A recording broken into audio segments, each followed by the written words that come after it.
Hey everybody, it's been a rough afternoon, but we got some stuff done.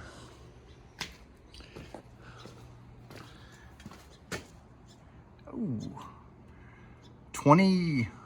about 28, 29 degrees. Humidity's 53%. Okay, I've been fighting this thing. Whew. I'm gonna first off start by saying that the B-36 Canopy, when you're looking at it from the museum aircraft and pictures and books, plural, and whatever technical pictures you can find in the manuals, it's very deceiving. I've said this in earlier videos, it's hard to determine if the canopy is rounded on the bottom or it's straight on the bottom. The optical illusion that happens is it's rounded, but when it comes down here, it's straight. It goes straight from that point all the way to where it terminates into the skin. Now, I've tried my best to get this to be as straight as possible from point A to point B, but it's not entirely perfect. I hope to make up for those deficiencies in straightness when I incorporate the aluminum so I can straighten it where it's necessary. It's not off by much, but it is off. The layman would probably not notice unless he stood there and compared two B-36s side by side. But I'm an honest person and I have to point out my imperfections because I'm not perfect. And once again, I am not Convair. But I didn't have really good pictures of the bottom. I knew that the bottom frame, the base frame, I figured that it went curved, to complement that curvature. I still to this day don't know if it's perfectly straight.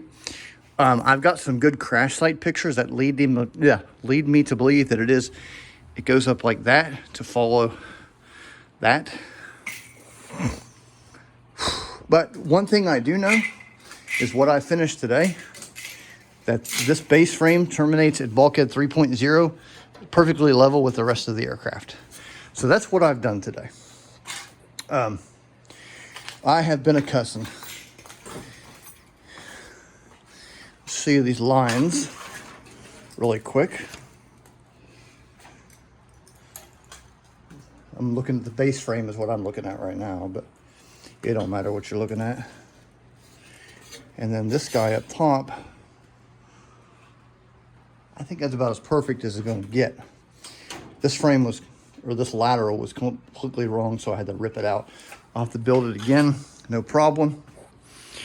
What has to happen here is there is a frame, a very small one, that goes from right here to right there. And why it stops right there is because it's a mounting point for the base of the fairing. It goes like that.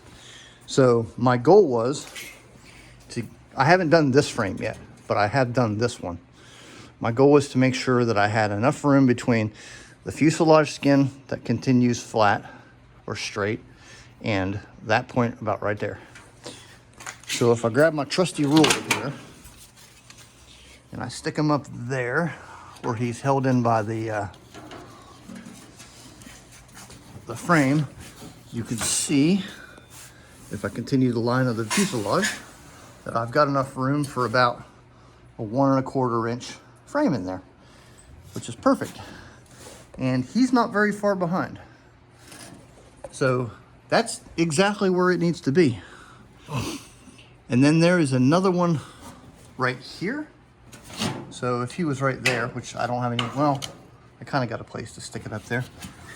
And then that one, this continues down here. That frame kind of terminates into him right there. It's kind of weird. We'll figure it out. But that's where I'm at right now. And maybe tomorrow I can get that figured out and get those covered and get that tied in.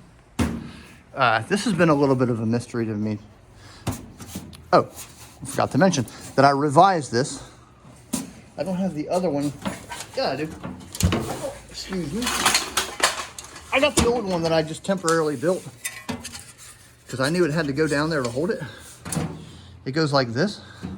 So it's a bit off. But that's pretty much identical to the real thing. This is completely covered in every aircraft, so I don't know how this mounts. I want to assume that it mounts to this, but I don't know if there's a space in between. There's going to be a space in mine. There's nothing I can do about it. In a perfect world, this guy right here would be down about an inch. That's another thing that I don't know is I know that this line, from looking at pictures 200 feet away, that this is straight. So I want to assume that these frame mounts are all the same length. I cut them at 3 inches or maybe 3.5, I can't remember. So that's where they're at. This one could have been longer on the real aircraft. I really don't know. It's just a big unknown. That right there is nice. These are doubled up. There's one facing that way. There'll be one up on top. And then this one, they pretty much junction in together just like that. That's pretty much exactly the way the real aircraft looks right there. Let's go on the inside. And I'll just quickly point something out. Not a whole lot, but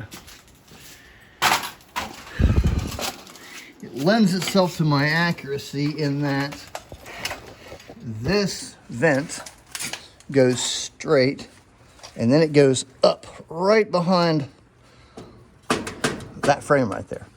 So straight and then up and then through that hole.